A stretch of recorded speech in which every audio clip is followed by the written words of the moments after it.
Hi guys, welcome back everyone to Geek Forum, and I'm glad to meet you guys with another quick unboxing and hands-on video. We have the all-new iPhone 12 mini with us today, so let's unbox it and see what we got here. First things first, the box itself is a mini version of the regular iPhone 12 box, and it makes sense to make a smaller one instead of fitting the iPhone 12 mini into the regular iPhone 12 box. So here it is, a flagship phone in a compact size, the iPhone 12 mini. We have been asking for this for a long time now, and finally Apple gave us what we really wanted. We have the usual paperwork, including an Apple sticker.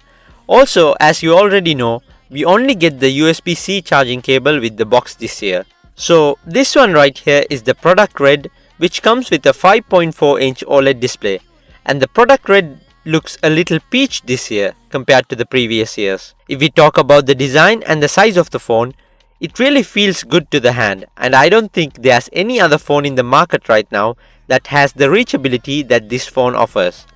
I mean, you can literally reach the four corners with just one hand. It feels grippy and really nice to hold. People were eagerly waiting for the release of this phone and were really curious how would this little guy keep up with its big brothers.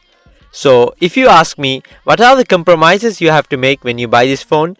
The answer would be, you'll be getting everything you get in an iPhone 12, but with a smaller display and a smaller battery. That's basically the iPhone 12 mini. And if you haven't watched our full review of the iPhone 12 yet, the link is in the description below. It all sounds good on paper, but is it really worth it paying $699 for the iPhone 12 mini? To answer this question, we promise you that we'll be back with a full review and comparison of the iPhone 12 and 12 mini very soon. Stay tuned for more exciting videos. Don't forget to leave a thumbs up if you liked it and subscribe if you loved it. Thank you so much for watching. This is Geek Forum and catch you in the next one.